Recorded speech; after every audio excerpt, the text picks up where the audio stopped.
پہ تو آپ کے لگیں گی نا, لکھا جو آپ نے پھر سنبھالے بھی.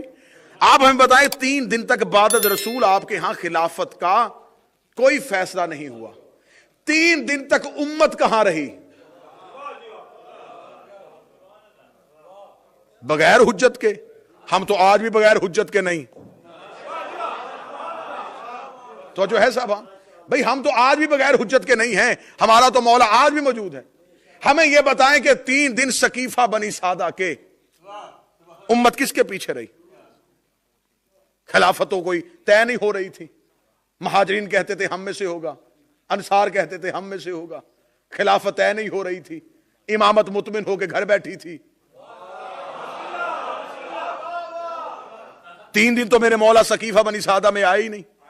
کہتے جی امت کا اجماع ہو گیا تھا. جب علی الیکشن میں کھڑے ہی نہیں ہوئے تو ہارے کیسے بھئی؟ ہارے کیسے؟ نہیں جی امت نے انہیں نہیں اور امت نے انہیں تسلیم کر لیا تھا جب میرے مولا اس خلافت کی سلیکشن میں آئے ہی نہیں. پھر میرے مولا کا طریق ساز جملہ جب میرے مولا احتجاج تبرسی میں لکھا ہے, میرے مولا 30 دن کی شام کو بعد از تدفین رسول پوری ذمہ داری کے ساتھ تدفین رسول کے بعد علی پہنچتے ہیں سقیفہ بنی سعدہ میں. میرے مولا گھوڑے سے اترے اور اپنے نیزے کو زمین پہ گاڑا.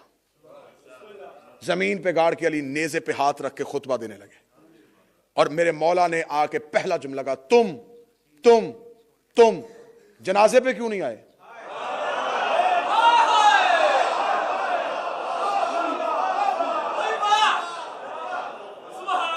جو بندہ آپ بھی ہوں یہ کرے, آپ اس کا اپنا مقدر ہے. اب میں کلیجہ تو نکال کے ہاتھ میں رکھنے سے گیا.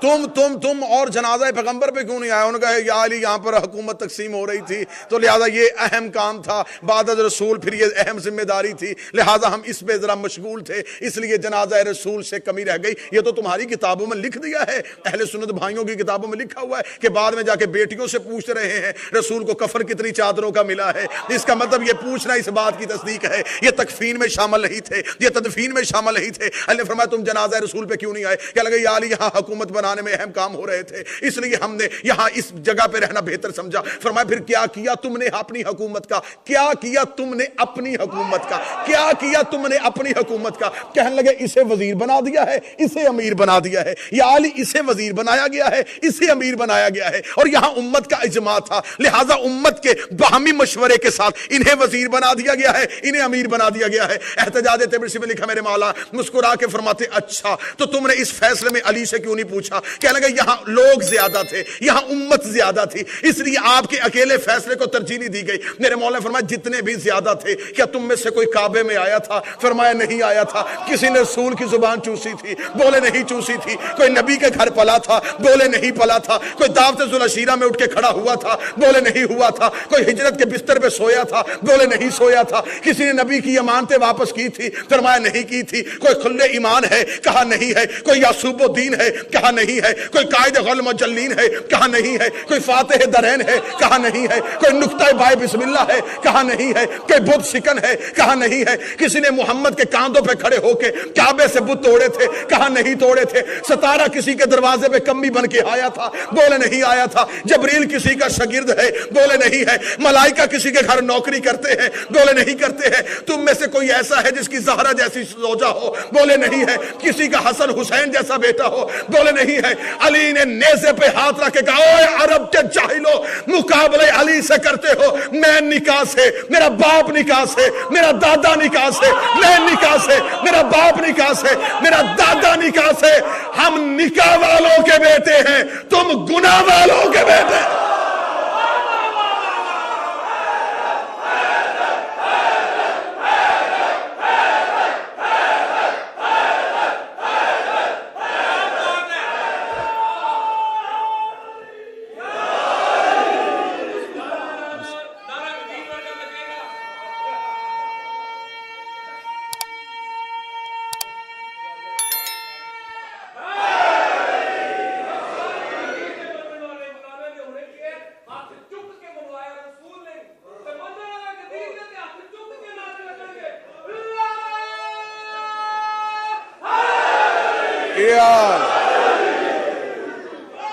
بسم اللہ.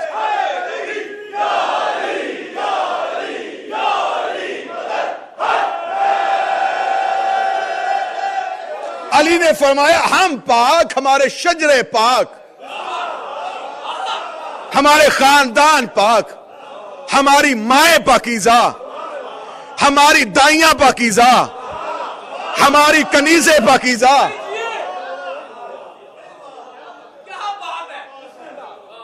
ہمارے نوکر پاک۔ اب اگلا سوال یہیں پہ یہ ہوتا ہے کہ اچھا جب یہ حکومت کا مطالبہ کرتے نہیں تھے پھر ہر دور کا حاکم انہیں قید یا شہید کیوں کرتا تھا؟ جب یہ حکومت کا مطالبہ ہی نہیں کرتے تھے، یہ سیاست چاہتے ہی نہیں تھے، یہ حکومت کے لیے نکلتے ہی نہیں تھے، پھر ہر دور کا حاکم انہیں زندان میں کیوں قید کرتا تھا؟ انہیں زہر کیوں دیتا تھا؟ انہیں تلوار سے شہید کیوں کرتا تھا؟ اب میں جملہ یہ کہنے لگا اور یقین کیجئے گا آپ اہل علم ہیں اور مجھے مکمل یقین ہے کہ اس کم از کم اس امام بارگاہ میں ایسے مجمع کے سامنے یہ جملہ ضائع نہیں ہوگا۔ امت کی دشمنی کی وجہ یہ تھی کہ یہ جسم قید نہیں کرتے تھے، کردار محمد کو قید کرتے تھے۔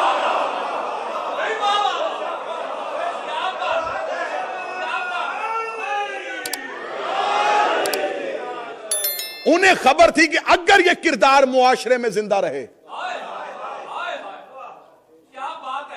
تو نور کے ہاں پہلی صفت یہ پائی جاتی ہے کہ اس کے آتے ہی اندھیرا خود بخود چلا جاتا ہے۔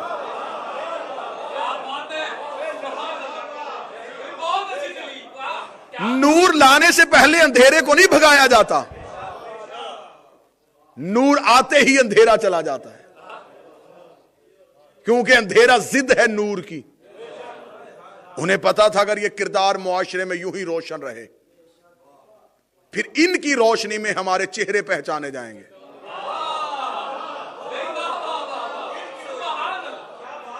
ان کرداروں کی روشنی میں ہمارے شجرے پہچانے جائیں گے۔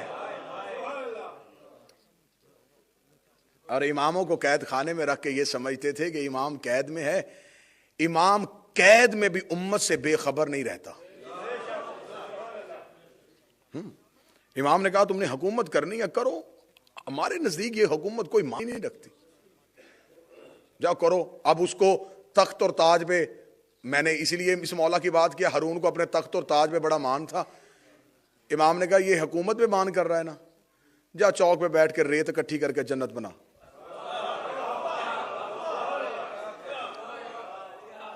ہم بتائیں کہ ہم زندان میں سے بھی اقتدار جب کسی کو دے دیں تو کیسے دیتے ہیں؟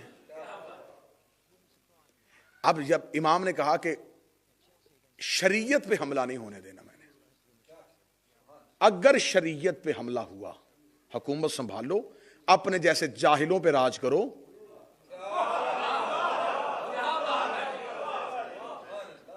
جو میرے ہیں وہ تمہارے نہیں ہوں گے، کرو راج، لیکن دین پہ حملہ نہیں کرنا،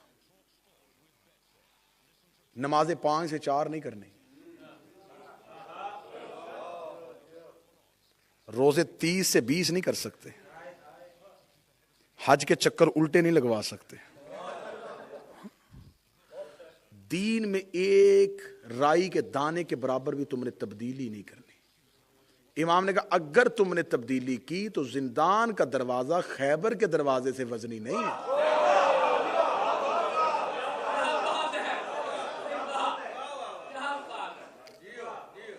ہمیں فخر ہے کہ ہمارے آئمہ نے، جس مولا نے مدینہ چھوڑا، حکومت کے لیے چھوڑا ہوتا تو حسین مدینہ سے نکلتے اور سیدھے شام جاتے اور قصر شاہی کو ٹکڑوں میں بانٹ دیتے، عباس کاغذ کے پرزوں کی طرح ان کی حکومت کو اڑا دیتا۔ لیکن حسین کا قیام حصول حکومت کے لیے نہیں تھا، حصول اقتدار کے لیے نہیں تھا۔ آج مسلمان دنیا میں دہشت گرد اس لیے بن گئے، تم نے رہبر دہشت گرد چنے،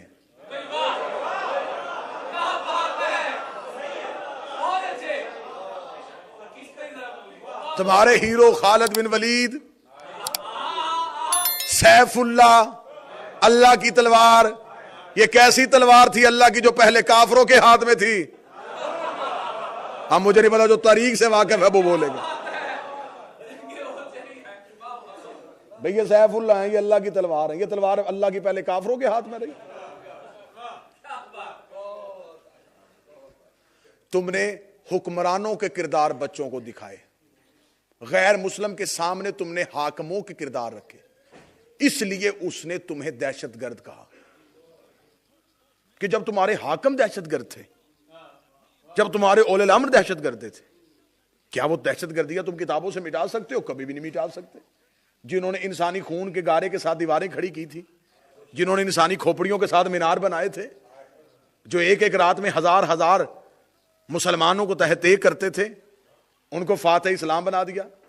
وہ کسی بھی جگہ پہ قبضہ کرنے کے لیے جاتے، کوئی حکومت کوئی جگہ زمین جائیداد انہیں پسند آتی تو کہتے جی لشکر اسلام نے غلبہ حاصل کر لیا. وہ جگہ فتح ہو جاتی تو عروج اسلام تاریخ میں لکھ دیا جاتا. وہاں سے منہ کی پڑتی ہار کے آ جاتے تو زوال اسلام لکھ دیتے. جاہلو اسلام کو زوال نہیں ہوتا.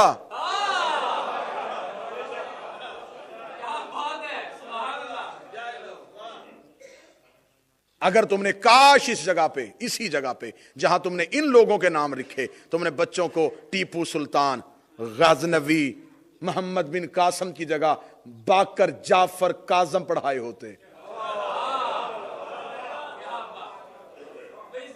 پھر انہیں پتا چلتا کہ مکتب آل محمد کیا ہے. قبلہ ترابی صاحب، مجھے ایک انگریز مورخ کے جملے سے زندگی سے زیادہ پیار ہے. اس نے میرے مولا علی کا نہج البلاغہ میں خطبے پڑھے. اس نے خطبہ پڑھنے کے بعد ایک جملہ کہا. اس نے کہا وائے ہو تم پہ مسلمانوں، علی جیسا بندہ میدان جنگ میں رکھا.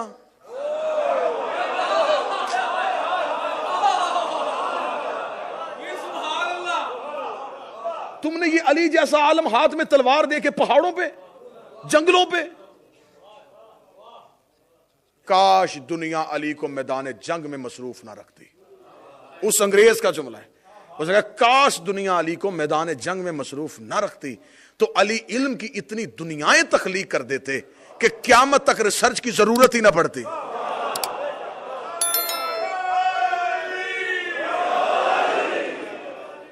کسی کو جانچنا ہی نہیں پڑتا کہ یہ کیسے ہونا، سب کچھ بتا جاتے.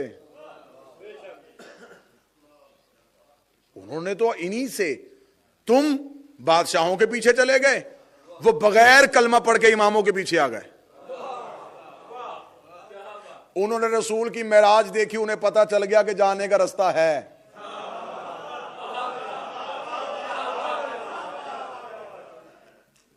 اور انہوں نے جا کے چاند کے سینے پہ قدم رکھ دیا، اور مسلمان یہاں بیٹھ کے کفر کے فتوے لگاتا رہا.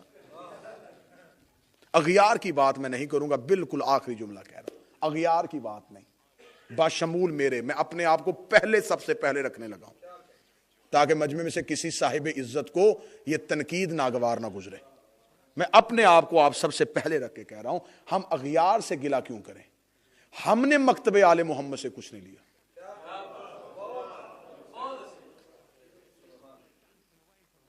کیا لیا ہے ہم نے امام حسین کے 10 دنوں سے؟ کیا لیا ہم نے 28 رجب سے؟ 28 رجب صرف گریے کا نام نہیں، انکار حسین کے ساتھ اقرار کرنے کا نام ہے.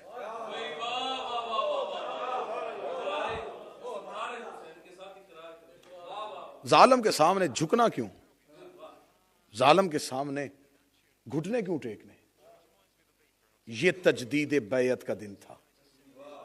آج ہم نے کرنی تھی حسین کے ہاتھ پہ بیعت کہ مولا امام حسین آج ماتم سے پہلے ہر ماتمی دل میں یہ نیت ضرور کرے، حسین جو مدینہ چھوڑ کے گئے تھے وہ مقصد رائے گا نہیں.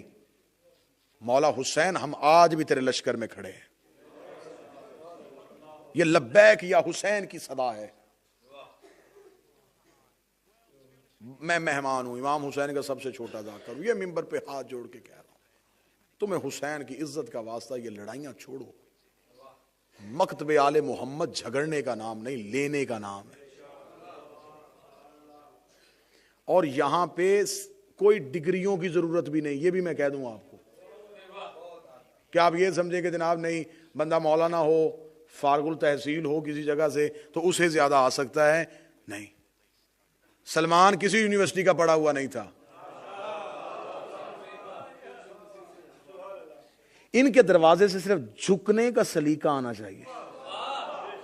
انسان جھک جائے یہ اٹھنے سے پہلے رضی اللہ کر دیتے ہیں. ہمیں جھکنا نہیں آیا, ہم جھک نہیں سکے, ہمیں حسین سے وہ لینا نہیں آیا جو حسین ہمیں دینا چاہتے ہیں.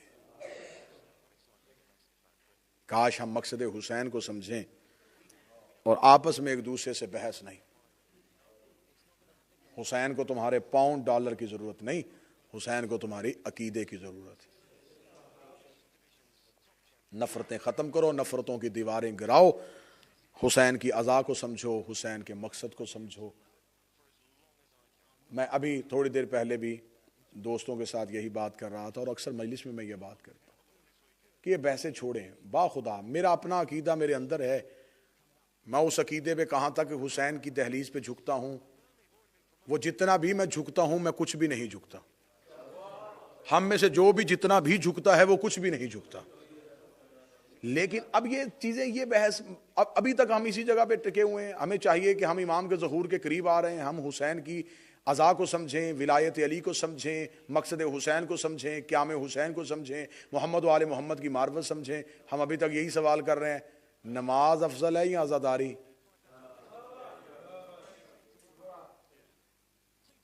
اور میں پوری جرت کے ساتھ ممبر سے یہ کہہ رہا ہوں, یہ جب بھی سوال کسی خطیب پہ ممبر پہ کیا جاتا ہے وہ خاموش ہو جاتا ہے, اس کا چپ ہونا بنتا ہے. اس کے سامنے مشترکہ مجمع بیٹھا ہے, وہ کیا کہے, وہ کہہ دے کہ جی عزاداری افضل, پھر بھی مارا گیا.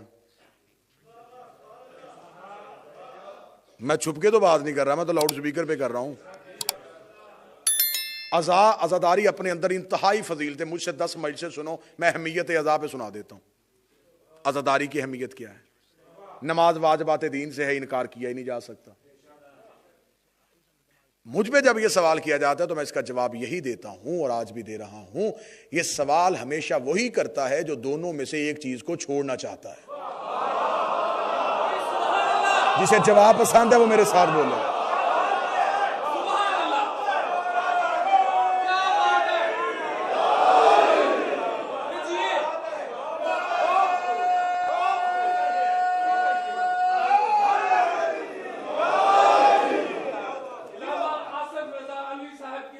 ہر حسینی جی, ہر عزادار جی, ہر ماتم, اللہم صلی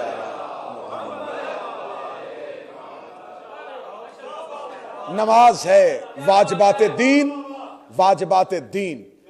نماز ہے آپ کے اللہ سے ملاقات, نماز ہے آپ کی گناہوں کی معافی. عزادار یہ حسین ہے, حسین کے پیغام کو نشر کرنا.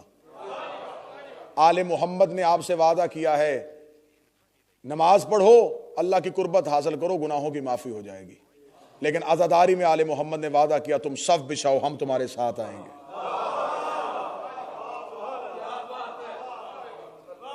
وہ صف عزا میں ہمارے ساتھ شریک ہوتے ہیں. صف عزا کی اہمیت, حسین کی عزاداری کی اہمیت, اگر حسین کے ماتم کی اہمیت پوچھنی ہے تو ماتم کی اہمیت کبھی بھی ماتمی حلقے میں کھڑے ہوئے ماتمی پہ باہر کھڑے ہو کے دائرے کے تنقید نہ کرنا.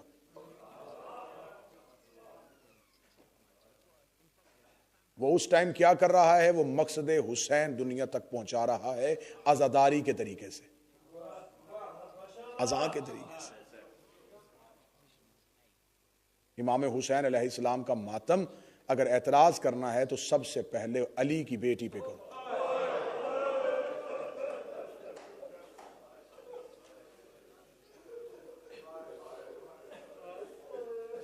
پوچھو مجھ سے, میں مہمان ہوں, آپ کا حق بنتا ہے, آپ کے پاس آیا ہوں, سنانے نہیں آیا. آپ پوچھیں, سوال کریں. نہ اونٹ پہ نماز چھوڑ رہی ہے, نہ حسین کا ماتم چھوڑ رہی. بغیر پلانے اونٹوں کے اللہ اکبر بھی کہہ رہی ہے. اور اب مجھ پہ سوال کرو کہ علی کی بیٹی کے ہاتھ ایسے کیوں بدے تھے. جب تک ایسے بدے رہے کڑیوں کا ماتم کرتی رہی.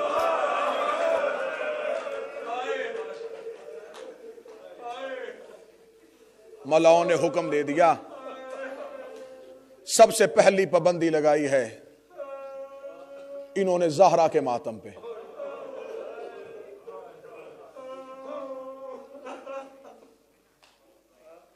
اللہ ہر ماتمی کے گھر کو سلامت رکھے. مولا ہر کسی کو عزائے حسین سمجھنے کی توفیق دے, مقصد حسین سمجھنے کی توفیق دے. کتنا مقام ہے اس مقصد حسین کو بجا لانے کا. آج 28 رجب ہے, چھوڑ دیا بہن بھائی نے مدینہ.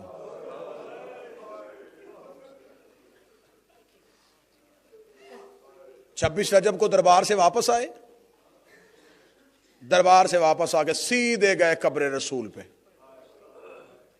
میرے مولا نے قبر رسول پہ جا کے اپنے سر سے امامہ اتارا, قبر رسول کی پائنتی پہ رکھا, ہاتھ جوڑ کے کھڑے ہو گئے. نانا تیرا حسین مدینہ چھوڑا. قبر محمد سے آواز آئی, حسین ہجرت. نانا تیرا دین بچانے کے لیے. حسین مشن بڑا مشکل ہے.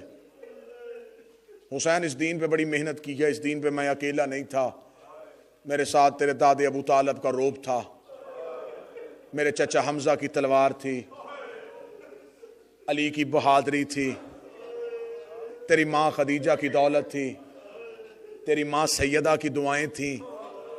ہم سب نے مل کے دین پہ محنت کی ہے. حسین اب مقصد تو بچانے کے لیے جا رہا ہے. قبر محمد پہ گھٹنے ٹیکے جیسے نمازی تشہد میں بیٹھتا ہے. حسین رو کے کہتے میں کب اکیلا جا رہا ہوں, میرے ساتھ عباس ہے, میرے ساتھ اکبر ہے, میرے ساتھ زہرا کی بیٹیوں کی ردائیں ہیں. قبر رسول سے آواز آئی, حسین میرا مشن بچانے کے لیے کیا کرے گا؟ حسین نے کہا نانا 40 دروازوں کو تالے لگاؤں گا. حسین دین پھر بھی نہ بچا. نانا مکے میں بدے حرام توڑ دوں گا. حسین میرا دین پھر بھی نہ بچا. نانا میں 2 محرم کربلا کے جنگل میں اتر جاؤں گا. حسین میرا دین پھر بھی نہ بچا. قبر محمد کو ایسے سینے سے لگایا جیسے بچہ ماں کے سینے لگتا ہے. رو کے کہا نانا 7 محرم میری سکینہ پیاسی ہو جائے گی. حسین میرا دین پھر بھی نہ بچا. نانا 8 محرم تیری بیٹیاں پیاسی ہوں گی.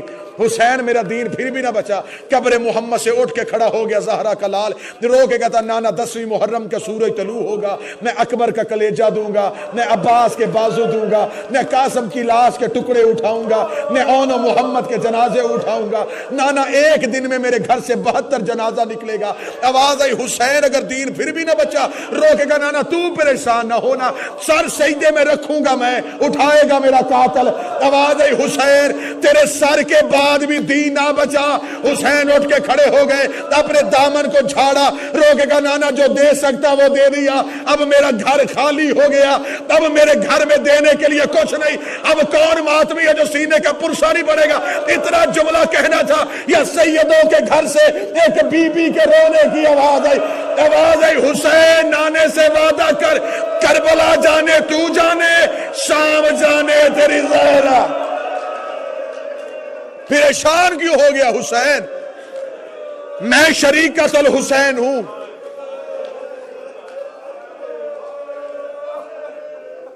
یہ ہے 26 اور 27 کی درمیانی رات. قبلہ بیان فرما رہے تھے, حسین آ گئے واپس. دروازے میں ماں کی شکل والی بہن کو دیکھا.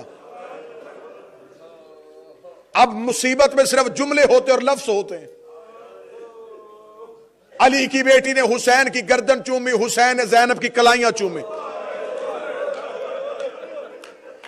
بی بی نے رو کے پہلا جملہ کہا جس نے مصلے پہ, بستر پہ, قبر میں رونا ہے.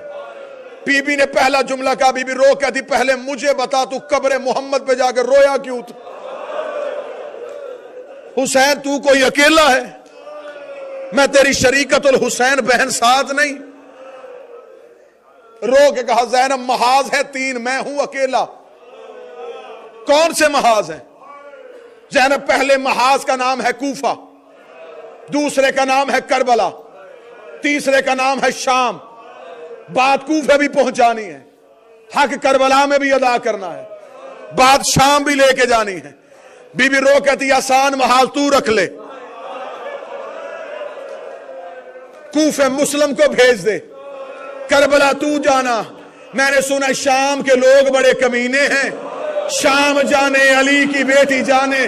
حسین تو کربلا میں سجدہ ادا کر دینا, میں شام میں حسینیت نہ بچاؤں, مجھے علی کی بیٹی نہ کہ.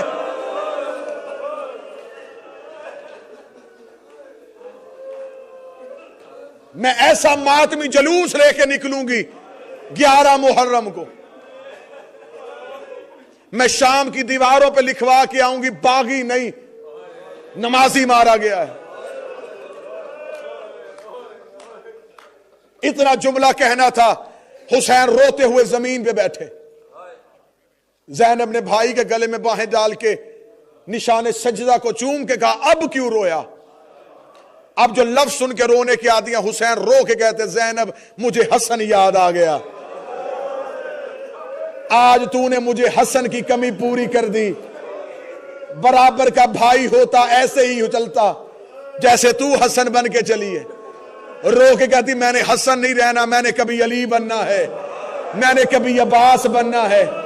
ابھی تو زینب کا سفر شروع ہوا ہے.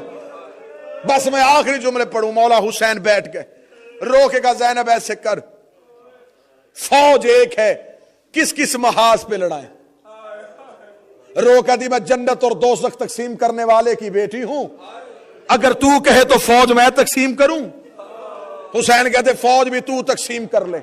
بی بی رو کے کہتی اکیلے بہن اور بھائی بیٹھے, مصلی ماں زہرا کا ہے, حجرہ بھی میری ماں کا ہے, مل کے مشورہ کر لیتے ہیں. ایسے کر اکبر تو رکھ لے, کبرا مجھے دے دے, اصغر تو رکھ لے, سکینہ مجھے دے دے, قاسم تو رکھ لے, فروا مجھے دے دے, عباس تو رکھ لے, رقیہ مجھے دے دے.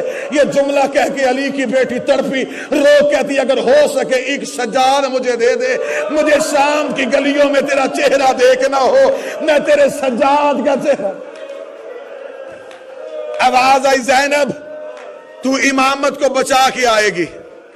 بی بی رو کہتی وعدہ کرتی ہوں میری نسل بچے نہ بچے, قیامت تک کے لیے ہر سید کہے گا میں حسین کا بیٹا, میں موسیٰ کاظم کی نسل, میں علی نقی کا بیٹا. کوئی نہیں کہے گا میں زینب کی نسل ہوں. میں اپنی ختم کر کے آؤں گی, تیری بچا کے آؤں گی. حسین وعدہ, بس مجھے ودا پڑھنا ہے بی بی کا.